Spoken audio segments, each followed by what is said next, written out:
हमें शुरुआत में एक घर को दिखाया जाता है जहाँ पर कुछ शिनोबीज होते हैं एंड यहाँ पर फ्यूडल लॉर्ड्स इनको रखा गया होता है इनकी सेफ्टी के लिए। तभी हमारा सीन यहाँ पर मित्सुकागे किसी फ्यूडल लॉर्ड्स को कहीं ले जा रही होती है, सेफ्टी के लिए वो जा गई होती है उसके साथ। यहाँ फ्यूडल लॉर्ड्स बोलते हैं कि कितना टाइम और लगेगा तुम्हें यहाँ पर। तो इस पर फिर फ्यूडल लॉर्ड्स कहते हैं कि मुझे बताओ जल्दी से कितना टाइम लगेगा, मैं बहुत थक गया हूँ। इस पर मिजुका कहती है हाँ मैं आपकी सेफ्टी के लिए इसलिए तो मैं आपके साथ चल रही हूँ। फिर हमारा सीन फिर से शिफ्ट होता है, हमें यहाँ पर ब्लैक जित्सु को दिखाया जाता है जो उसी घर के। फिर ब्लैक जित्सु उस घर में तो जंप लगा के अंदर घुस जाता है उन फ्यूडल लॉर्ड्स के ऊपर हमला करने के लिए। और गाइस हम देखते हैं वो फ्यूडल लॉर्ड्स जो खड़े थे वो एक पुतले थे, वो नकली फ्यूडल लॉर्ड्स थे। इनकी चाल का इन शोनोबी को पता चल गया था। तभी शोनोबी ब्लैक जित्सु ऊपर हमला कर देते हैं, एक जाल फेंकते हैं ब्लैक जित्सु को जाल में फंसाने के लिए।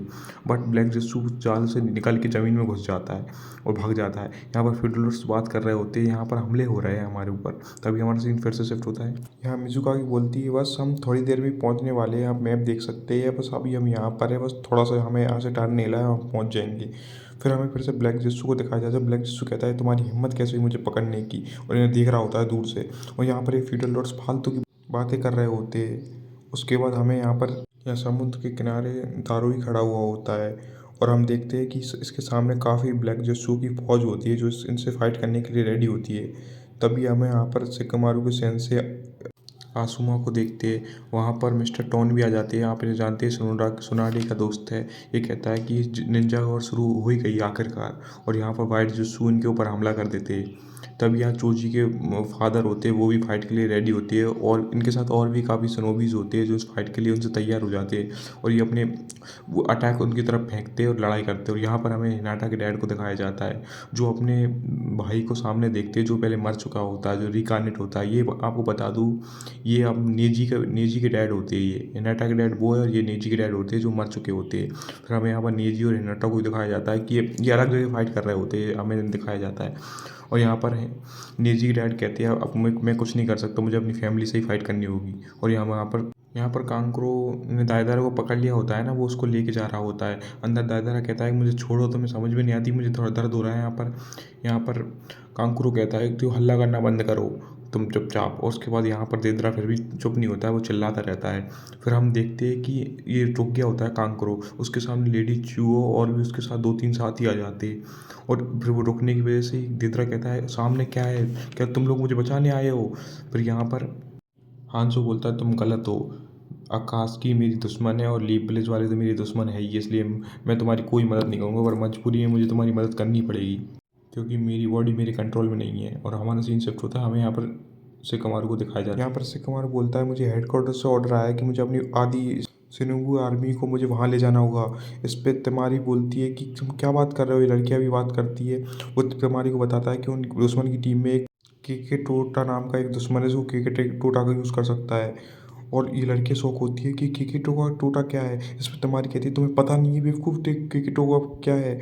उसके बाद सेकमारू ने एक्सप्लेन करता है उसको कि एक सुनोबी बताओ एक नेचर का यूज़ कर सकता है और केके टोरा वाला यूज़र तीन तीन नेचरों का यूज़ कर सकता है, ये बहुत खतरनाक है। और इसका हमारे यहाँ है बस मैं एक इंसान को जानता हूँ जो इसका यूज़ कर सकता है। उसके बाद हमारा सीन शिफ्ट होता है, हमें यहाँ पर सोचिकागे को दिखाया जाता है। ये सोचिकागे ही है जो इसका यूज़ कर सकते हैं, तीन चीज़ों का यूज़, तीन नेचरों का यूज़ कर सकते हैं। और यहाँ पर गारा के पास सोचिकागे आते हैं, गारा कहता है मुझे आपकी मदद की ज़रूरत नहीं है, पर सोचिकागे कहते हैं ठीक है मैं कोई बात नहीं। और हमें यहाँ पर दिखाया जाता है कि हिनाटा के डैड और नेजी के डैड आपस में लड़ रहे होते हैं। वैसे तो ये दोनों भाई ही है। और यहाँ पर वो चोजी के फादर भी यहाँ पर फाइट कर रहे होते हैं जो चो से। और यहाँ पर ये हम यहाँ पर दारुई को देखते हैं। दारुई के सामने दो ब्रदर्स खड़े थे। आपको बता दूँ इन ब्रदर्स का नाम किंग कागू है। ये दोनों ब्रदर्स, इनके बारे में आपको आगे पता चलेगा ये कौन है। ये दोनों यहाँ खड़े रहे होते, कहते तुम बच्चे तुम मुझसे लड़ोगे, तुम्हें लगता है तुम रायकागे के कुछ चेले हो, तुम्हारे ऊपर इसका टैटू बनाए रखा है। ये कहता है हाँ मैं तुम्हें मारूंगा। यहाँ पर हिडन क्लाउड प्लेज में रायकागे को दिखाया जाता है। रायकागे काफ़ी परेशान होते हैं, कहते हैं अरे नहीं वो किंकागू ब्रदर्स को वो नहीं रोक पाएंगे, वो जानते नहीं है किंकागू ब्रदर्स कितने ज़्यादा ताकतवर है। इस पे सुनाडे बोलती है कि क्या हो गया रायकागे, इतना चिंता मत करो, तुम पूरी टीम के कमांडर हो, तुम ही चिंता करोगे तो क्या होगा। इस पे रायकागे कहते हैं सुनाडे तुम्हें पता नहीं है कि किंकागू ब्रदर्स कितने ताकतवर थे। सेकंड होकागे को काफ़ी इंजर्ड किया था उनने, और उसके बाद यहाँ पर ये बोलते हैं कि उनके पास नाइन टेल का चक्र भी है। फिर राइक आगे बताते हैं कि सुनाडे तुम्हें पता नहीं है, एक टाइम पे नाइन टेल को पकड़ने गए थे, जब नाइन टेल से लड़ाई के टाइम पे नाइन टेल उन दोनों को ही खा गया था और वो नाइन टेल के पेट के अंदर चले गए थे और नाइन टेल के पेट के अंदर 1 से 2 हफ्ते तक नाइन टेल के पेट के अंदर ही रहे थे। उसके बाद वो जब बाहर आए तो उन दोनों के पास नाइन टेल का चक्र था, वो नाइन टेल का चक्र का यूज़ कर पा रहे थे। इसलिए काफ़ी दिक्कत की बात है कि उनसे लड़ाई करना काफ़ी मुश्किल होगा। फिर हमें किंग कांगू ब्रदर्स को दिखाया जाता है, ये कहते हैं कि बच्चे तुम तो काफ़ी हिम्मत वाले हो।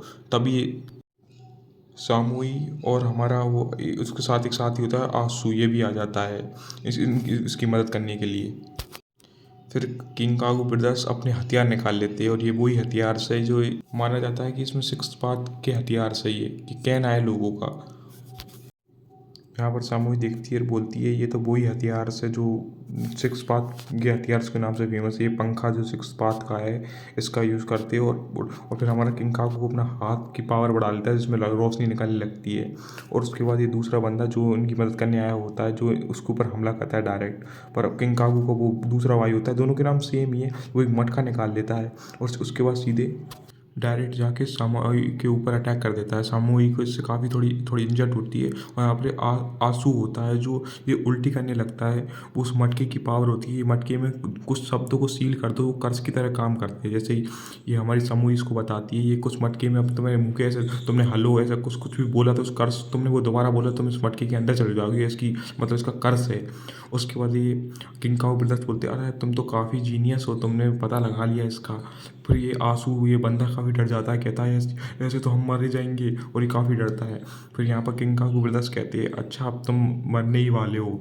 तभी वो ये अब हमारी सुमाई होती है उसको उसको पीछे से आके पकड़ लेता है, पर हमारे दारुई हो तो अपना वो अटैक करता है लाइटनिंग वाला उसके ऊपर, और उसको किंग कांगू ब्रदर्स थोड़े इंजर्ड होते हैं पर दारुई भी थोड़ा इंजर्ड हो जाता है, वो ज़मीन पर गिर जाता है।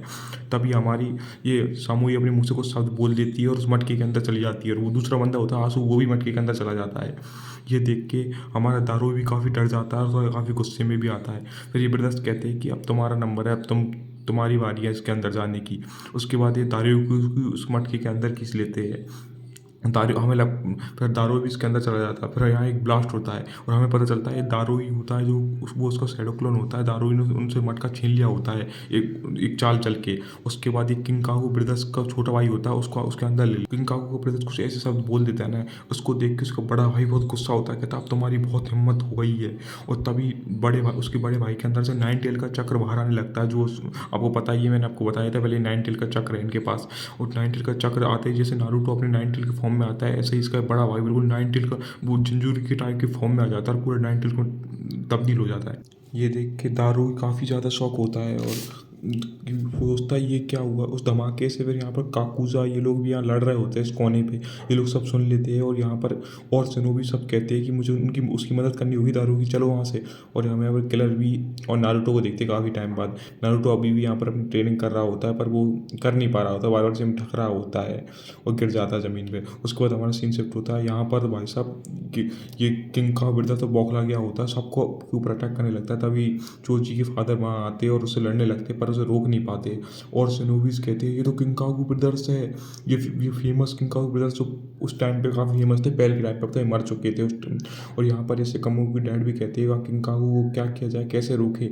यहाँ पर लेडी सोनाडे और हमारे इराका कहते हैं कि हमारे पास एक मटका है जिसमें किंग कांगू को हम सील कर सकते हैं। उसके बाद हमें वो मटका दिखाया जाता है और कहते हैं इस मटके को हमें दारुओं के पास पहुंचाना पड़ेगा। उसके बाद ये लोग बाहर आते हैं और एक टेलीपोर्ट वाली जगह पे जाते हैं जहाँ पर इनकी एक लेडी होती है जो उस मटके को टेलीपोर्ट कर देती है वहाँ से अपनी पावर से। इनके पास पावर होगी टेलीपोर्ट करने की, उस मटके को दारुओं के पास पहुँचा देती है। दारू उस मटके को पकड़ लेता है, उसके पास वो आ जाता है। दारू कहता है कि चलो ठीक है अब मैं इसका यूज़ करूँगा, अपने सेडोकुल का यूज़ कर लेता है, 4-5 सेडोकुल बना लेता है। यहाँ पर किंग कांगू ब्रदर्स कहता है कि तुम मुझे सील करने की प्लानिंग कर रहे हो। यहाँ पर सारे सेनोबीज आ जाते हैं, कहते हैं हमें से साथ में सील करना होगा। सारे सेनोबीज अपने जुस्सू का यूज़ करते हैं, कोई वाटर स्टाइल का यूज़ करता है और कोई अर्थ स्टाइल का यूज़ करता है। पहले अर्थ स्टाइल का यूज़ होता है, उसके बाद वाटर स्टाइल का यूज़ होता है डायरेक्ट, और काफ़ी सारा पानी आ जाता है। पर किंग कांगू को कोई फ़र्क नहीं पड़ रहा होता है। या सिकमारू के डैड कहते हैं कि सिकमारू और इनो को वहाँ पर भेजो, उनके पास उनके जुत्सु इसके ऊपर काम करेंगे।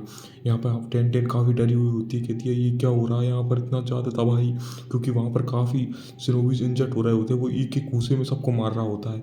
यहाँ पर दारू कहता है क्या किया जाए, ये तो बिल्कुल बौखला गया है बिल्कुल ही। तो सोचिए तभी यहाँ पर, और यहाँ पर ये आ जाते इस लेडी के फादर होते हैं, लड़ने के आपने जानते लिए हो कि सुचुकागी के साथ। सुचुकागी की पोती है ये, और ये सुचुकागी का बेटा है समझ लो। और यहाँ पर ये सारे शिनोबीज लड़ने के लिए तैयार होते हैं। यहाँ पर दारुगा ने प्लान बताता है कि हमें इस मटके में उसे सील करना होगा। अभी हम इनो और शिकोमारू का इंतजार कर रहे हैं। तभी इनो और वो वहाँ वहाँ पहुँच रहे होते हैं, क्योंकि उसको ऑर्डर दिया जाता है। शिकोमारू डैड बोलते हैं कि जाओ वहाँ पर। ये लोग तीनों यहाँ पर पहुँच जाते हैं और सारे शिनोबी कहते हैं चलो इनो और शिकोमारू आ गए हैं। और उसके बाद ये लोग काफ़ी थोड़ा, ये लोग कहते हैं यार ये लोग इनो और शिकोमारू कहते हैं कि ये लोग हम लोगों को देख के खुश क्यों हो रहे हैं। तभी उस शिनोबी बोलता है अरे ये तो शिकोमारू उसको बेटा है उसका, उसके बाद हमारी टेंटेन होती है जो अपने जुत्सु का यूज़ करती है स्क्वाड वाली, जिससे काफ़ी कुनाई उसकी तरफ हमला होता है। पर हमारे किंकागो ब्रदर्स को कोई फर्क नहीं पड़ रहा होता, ये बहुत काफ़ी ताकतवर होता है। तभी शिकोमारू अपने शैडो क्लोन उसका शैडो वाले जुत्सु का यूज़ करता है, शैडो प्रोजेक्शन जुत्सु का, और उसको पकड़ लेता है। उसके बाद ही हमारा दारू उस मटके का मुंह खोल देता है और उसको उसके अंदर सील करने लगता है। और आखिरकार काफ़ी मेहनत करने के बाद वो सील हो ही जाता है। उसके बाद हमारा ये शिनोबी देखता है कि थोड़ी इन उसको मोटे को चोट लग गई होती है। और यहाँ पर फिर उसको सील करने के बाद दारू कहता है चलो फाइनली सब कुछ खत्म हुआ। तभी हम यहाँ पर वो ककाजू को आप जानते हो, वो यहाँ पर आ जाता है और शिनोबी को मारने लगता है। कहता है अच्छा तुम लोगों ने उसे सील कर लिया, तुम्हें क्या लगा तुम लोग जीत गए। और यहाँ पर ककाजू कहता है अच्छा अब तुम नहीं बचोगे, उस टाइम तुम्हें मर गया था और अब तो तुम लोग मेरे हाथों से मरोगे। और ये कहते हैं कि तुम हमारे रास्ते में क्यों आ रहे हो। उसके बाद ये कुछ शिनोबियों को समन करता है वहाँ पर, टोन, और कहता है ये रहा टोन सोनाडो का दोस्त। और ये आखिरी शिनोबी आता है जो होता है असूमा सेंसे। इसे देख के लोग काफ़ी शॉक हो जाते हैं, क्योंकि इनका